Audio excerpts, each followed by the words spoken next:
If you just join us, this is the President of the United States, Donald J. Trump.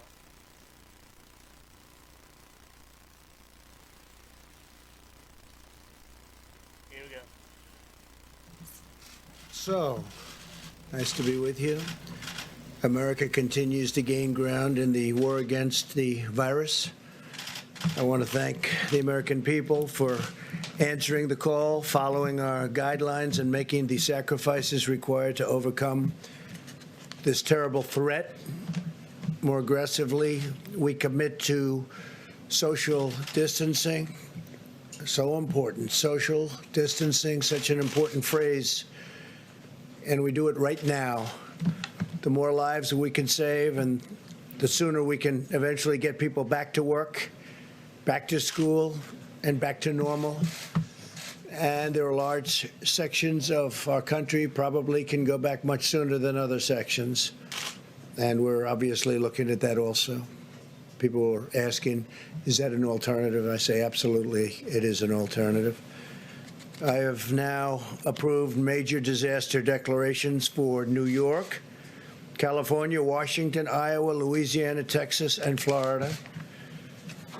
That has great significance, as you know, and legal significance.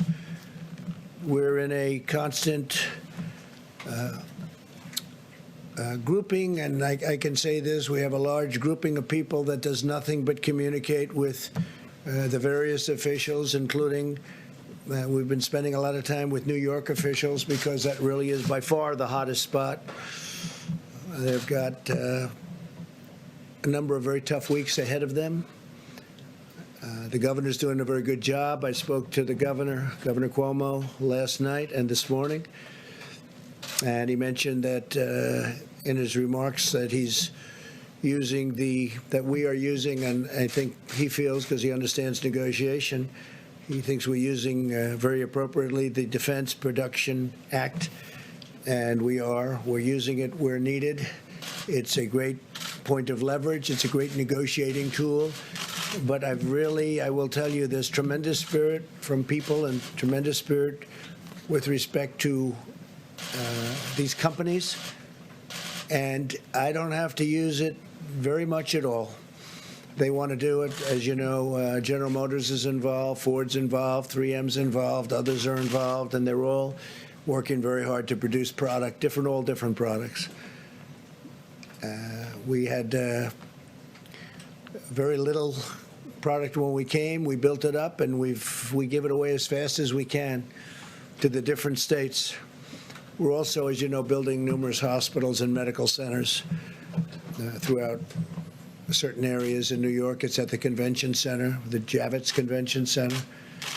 We're doing 4 hospitals, and we're doing throughout the state 4 medical centers there, somewhat different. I want you to know that I'm doing everything in my power to help the city pull through this challenge. I'm working very hard in New York. It's really, by far, our biggest problem. Maybe it will be, maybe it won't be. But there's a lot of good, capable people working on it with us, and our teams are working very well with the state representatives. We're also doing some very large testings throughout the country. I told you yesterday that in South Korea, this is not a knock in any way, because I just spoke with President Moon. We had a very good conversation about numerous other things. But they've done a very good job in testing. But we now are doing more testing than anybody by far. We do more in 8 days than they do in 8 weeks. And we go up on a daily basis exponentially. So it's really good. By the way, while I'm on it, I also spoke with Prime Minister Abe of Japan last night, and I congratulated him on a wise choice. I think it's going to be a fantastic Olympics 2021. I think it's going to be a fantastic Olympics. It was the absolute right decision to delay it for a full year and now have a full, beautiful Olympics. It's going to be very important because it's probably the first time, maybe ever, or certainly in a long time, that it was on a odd year. It's always on an even year, they tell me. But he's going to have a fantastic success, and now they'll have even more time. He didn't need any more time. Everything was perfectly ready. What a job they've done. But Japan, I want to congratulate Japan, the IOC. and Prime Minister Abe on a great decision. I think it's going to be a fantastic Olympics. I told him I'll be there. I'll be there.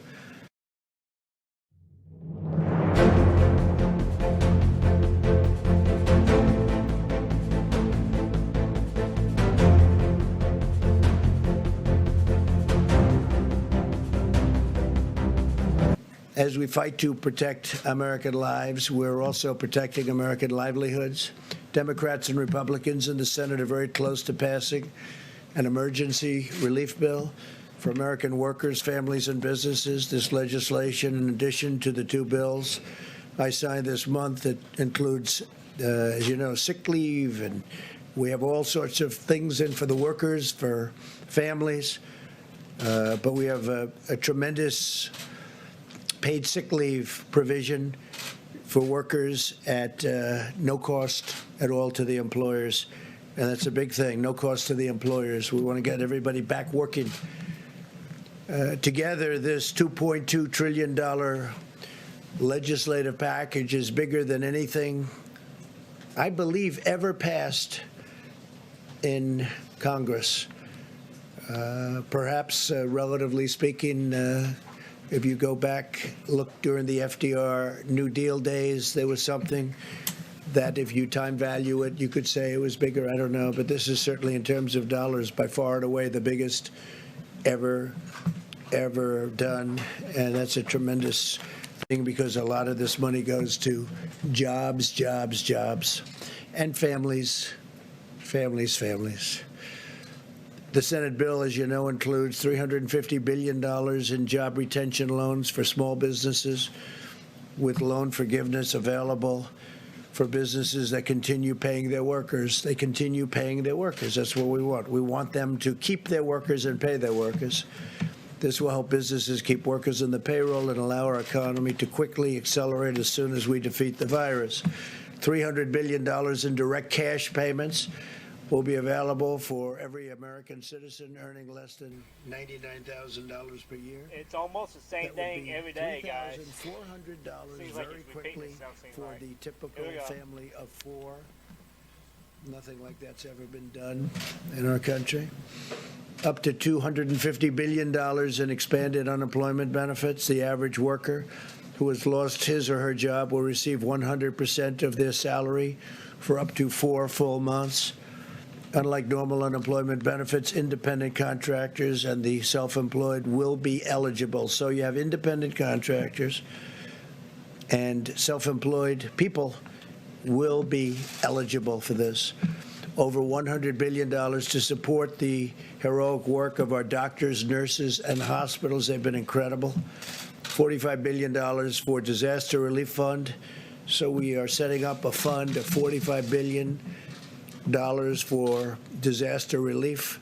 That's more than doubling the amount available to support my national emergency and disaster declarations. It's a doubling up. $27 billion to build up the strategic national stockpile with critical supplies, including masks, respirators, pharmaceuticals, and everything you can imagine, because it was very depleted, like our military was depleted. Now we have a brand new military. Never had a military like this. We have equipment either coming or it's already come. For the most part, it's already come, but we have a lot of things that will soon be coming. Planes, missiles, rockets, lots of things. But the stockpile was very depleted, like everything else. This will also include significant funding for the development of vaccines on top of the $8 billion we approved several weeks ago. Over $500 billion in support for the hardest hit industries, with a ban on corporate stock buybacks, which is something I insisted on. And frankly, I tell you, the Republicans wanted that, and the Democrats wanted that. We want them to use the money for the companies and the planes or whatever they may be helping to get over this rough patch. And I don't think it's going to end up being such a rough patch. I think it's going to, when we open, especially if we can open it, the sooner the better, it's going to open up like a rocket ship. I think it's going to go very good and very quickly. And you're going to have some tough new limits on executive compensation also. They need the money. They're going to have to sort of just make things work because we're interested in the workers, the jobs. And we're interested in the companies because that's really what fuels the workers in those great jobs. And we also have $16 billion in funding for the purchase of personal protective equipment. You know about that, such as masks and respirators through the Strategic National Stockpile. I encourage the House to pass this vital legislation and send the bill to my desk for signature without delay. I will sign it immediately. We will have a signing, and it'll be a great signing and a great day for the American worker and for American families, and frankly, for American companies, some of which were having the best years they've ever had these last few years, and then a little bit less than a month ago, they went into a position that they haven't seen because of the hidden enemy, the virus. Earlier today, I spoke to the leaders of many of America's amazing nonprofit organizations. I thank them for their unwavering devotion to American people, to American families, to our nation. And they have been fantastic. They've been collecting supplies, distributing food, supporting healthcare workers, caring for vulnerable workers and families. I encourage them to continue to do it. But I'll tell you, the nonprofits have been fantastic. They've been great. They're great people, actually.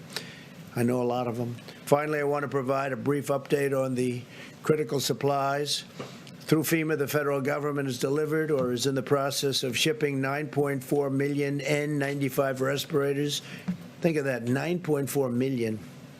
20 million surgical masks, and we have others that we think are going to be delivered pretty quickly. The whole world, you know, it's not just us, it's not just the states. The whole world is trying to get these things, so in competition with many, many countries. I believe today you broke the 150 mark for the virus. We have 150 countries, over 150 countries where you have this virus.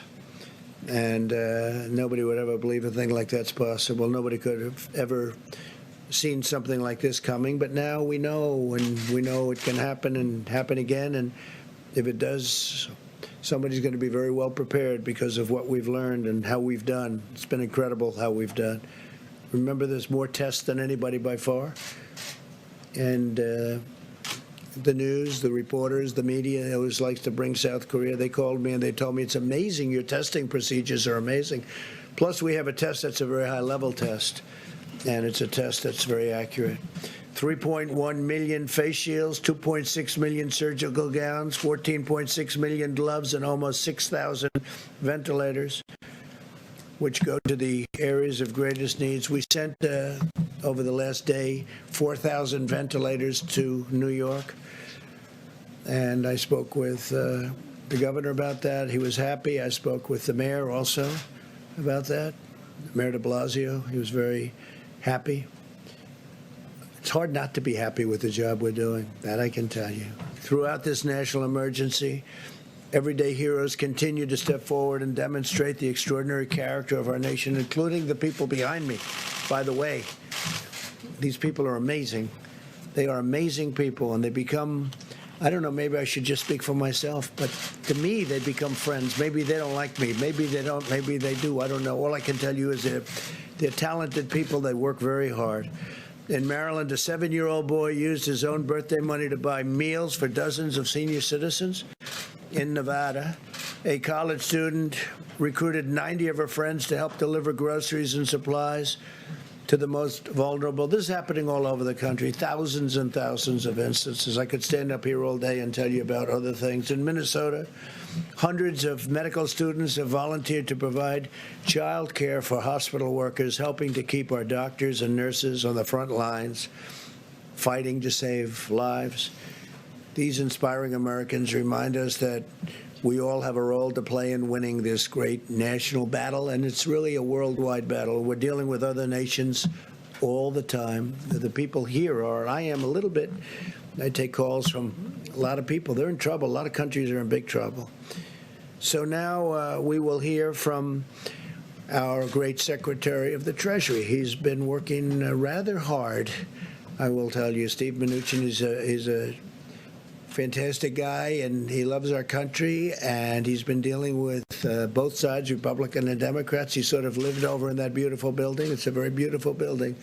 To me, one of the most beautiful buildings actually in the world, and he's gotten to know it, Steve, very well. So if we could have a little update, Steve, would be fantastic as to how we're doing and what it's looking like. Thank you.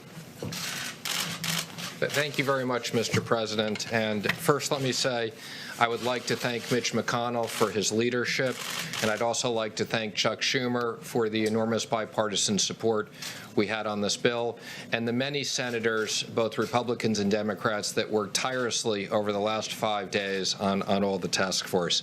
As the President said, I got to live in the LBJ room for the last 5 days, and we couldn't be more pleased with the unprecedented response from the Senate to protect American workers and American business in this situation. The President has outlined many of these, but let me just quickly go through them. Again, small business retention loans.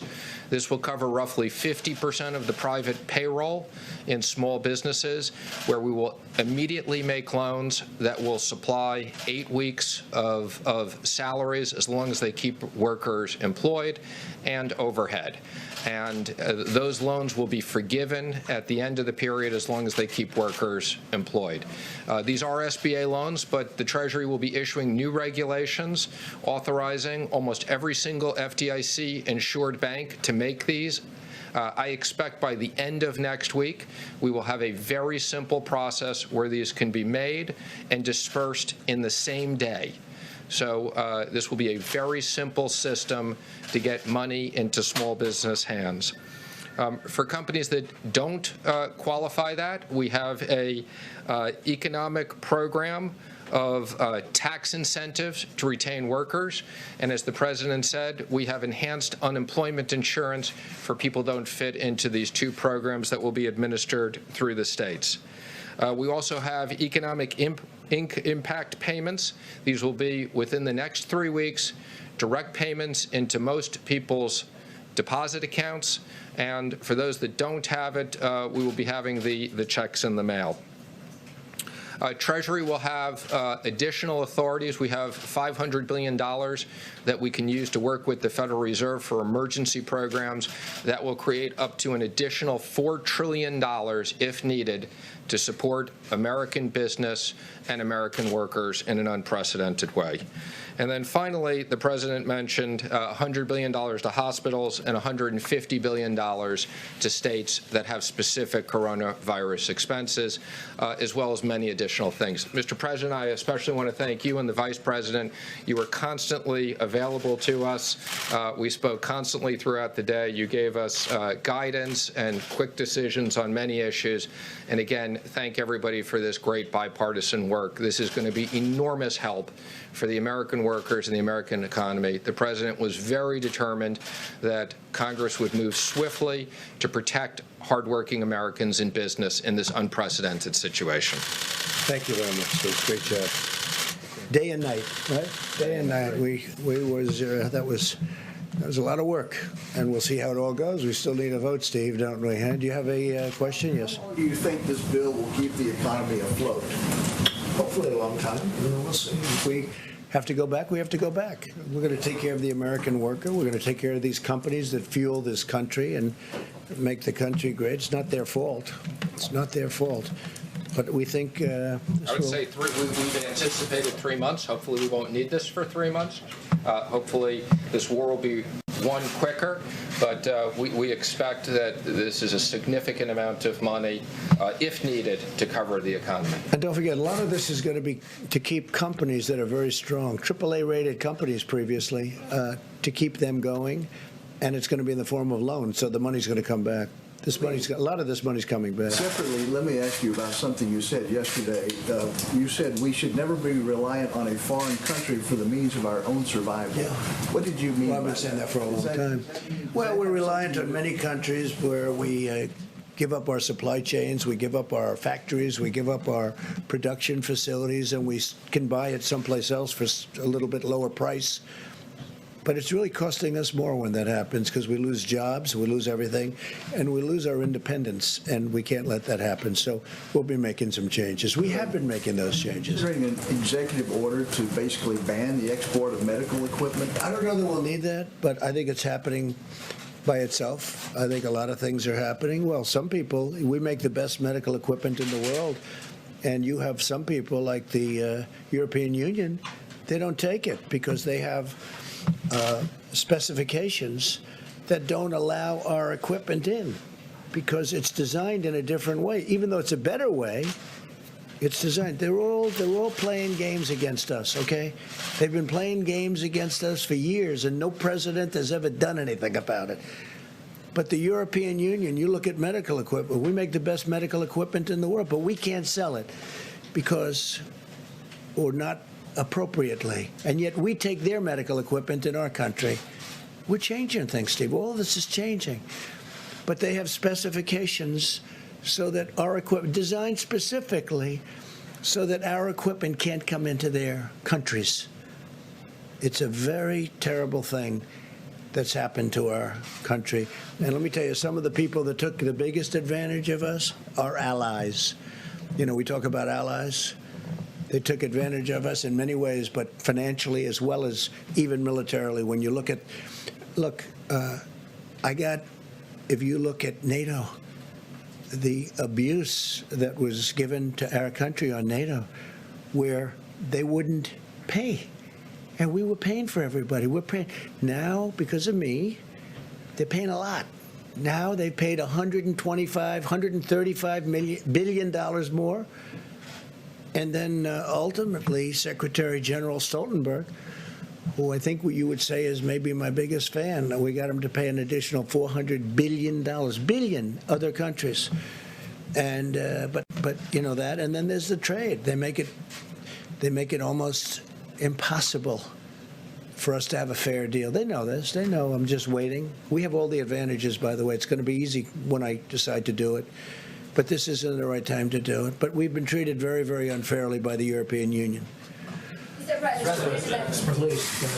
Mr. President, 4 Republican senators have indicated that the extra $600 for unemployment insurance may encourage workers to leave their jobs, even though you can only collect unemployment if you're fired. I'm curious what you think of that concern. Well, I know the issue very well. We talked about it just a little while ago. Steve, I'm going to let you maybe discuss that. Sure. Now, the President and I spoke to several of those senators today, but let me just explain the issue, which is we wanted to have enhanced unemployment insurance. Most of these state systems have technology that's 30 years old or older. So if we had the ability to customize this with much more specifics, we would have.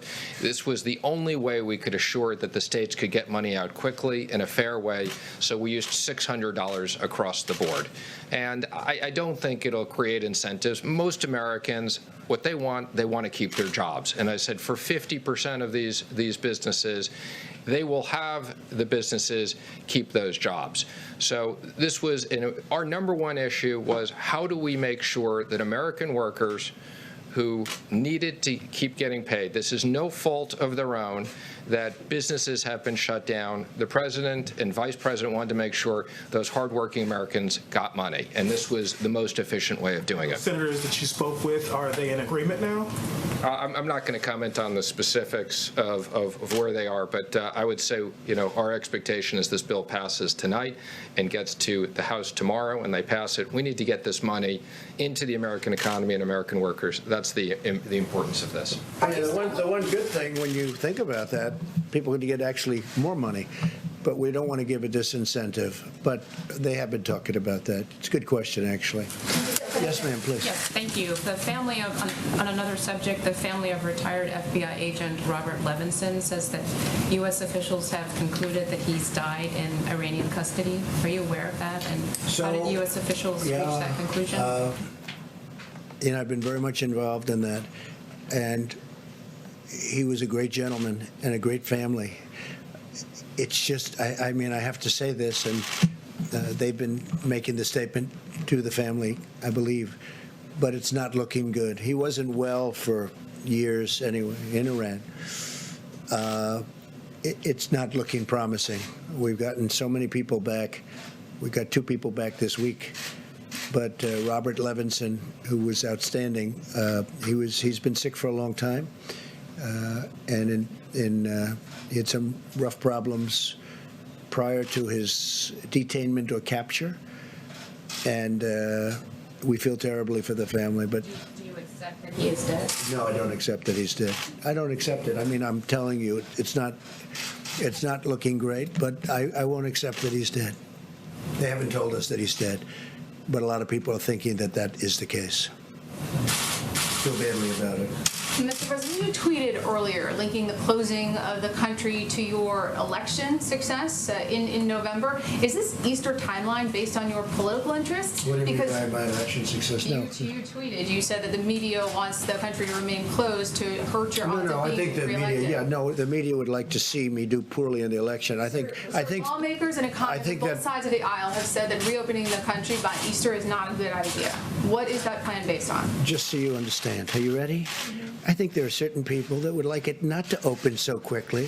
I think there are certain people that would like it to do financially poorly because they think that would be very good as far as defeating me at the polls. And I don't know if that's so, but I do think it's so that there are people in your profession that would like that to happen. I think it's very clear. I think it's very clear that there are people in your profession that write fake news. You do. She does. There are people in your profession that write fake news. They would love to see me for whatever reason because we've done one hell of a job. Nobody's done the job that we've done. And it's lucky that you have this group here right now for this problem, or you wouldn't even have a country left. Okay.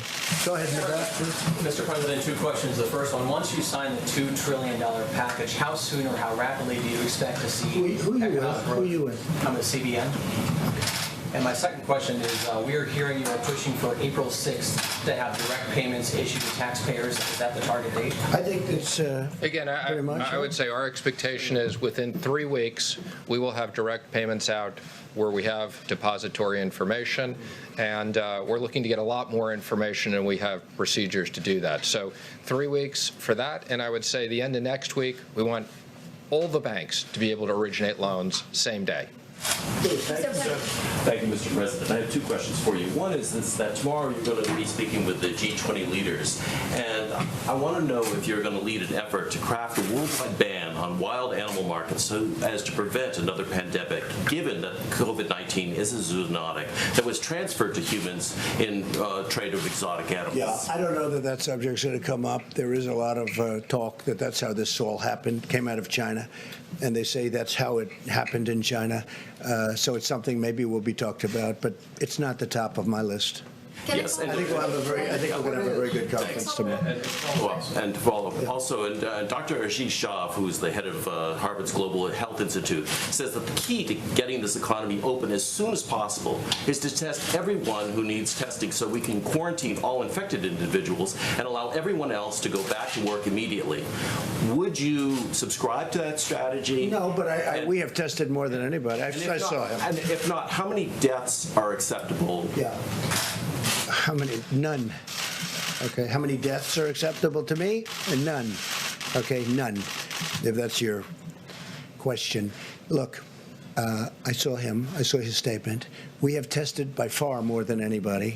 We're testing more than anybody right now. There's nobody even close. And our tests are the best tests. They're the most accurate tests. But if you're saying we're going to test 350 million people, I watched his statement. I disagree with it. We can go to certain states. I could name them now, but I'm not going to do that. But we can go to certain states right now that have virtually no problem or a very small problem. We don't have to test the entire state in the Middle West or wherever they may be. We don't have to test the entire state. I think it's ridiculous. We don't have to do it. A lot of those states could go back right now, and they probably will, because at some point in the not-too-distant future, certain states are going to come off the rolls. Maybe New York can't, and maybe California can't. Maybe the state of Washington can't, although if you look at them, their biggest problem was in one nursing home. Yeah, go ahead. But the states aren't silent. And so, I mean, somebody, if you test one state and then the person moves over to the other state, well then... You know, you're going to just look at that. But if you take a look at the states, and many states that I'm talking about, they don't have a problem. We have some big problems, but it's confined to certain areas, high-density areas. So why would we test the entire nation, 350 people? With that being said, I'm going to say it again. We tested far more than anybody else. We have the ability to test. I mean, we've come a long way from an obsolete, broken system that I inherited. We have now tested with the best test far more than anybody else. And when I say anybody else, I'm talking about other countries. No country is even close.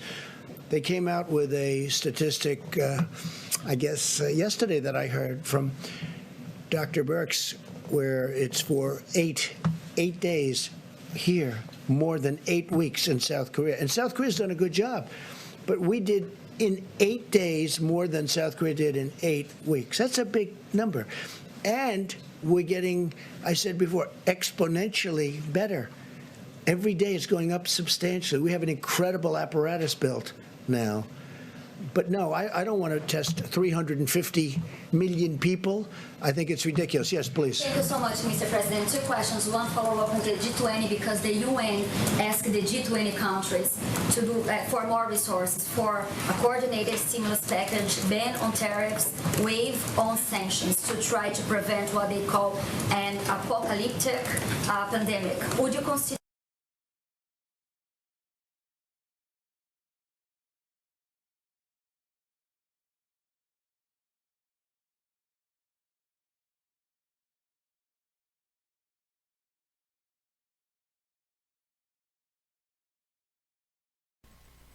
We're having problems at this time with the live feed.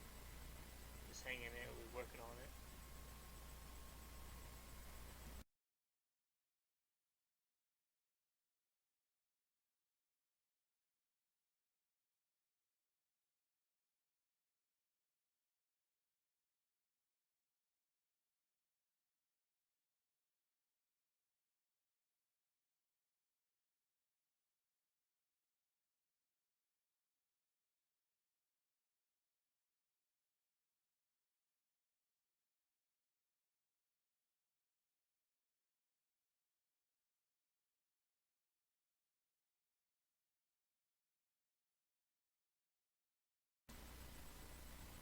We're still having difficulty. Is this feed? We're working on fixing the issues right now. Hopefully we can resolve the issues.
We're gonna go ahead and cancel this program today. The reason the live feed is not working today, we lost the live feed. We're gonna try to fix it and resume it tomorrow.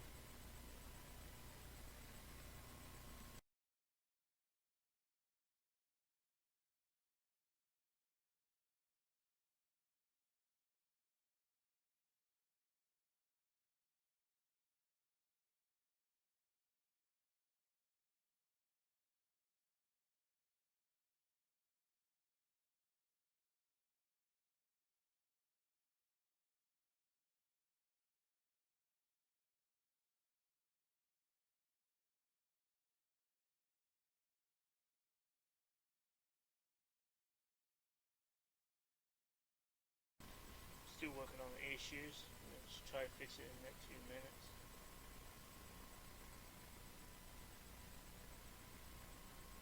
Here in Stillwater, we still have, small stuff. The college is pretty much doing distant learning. The school, public schools might be distant learning. And we ain't allowed to have any big gatherings. A lot of the restaurants just carry out and drive-throughs only, and curbside pickup. No indoor eat anywhere in Stillwater. So that's pretty much what it is.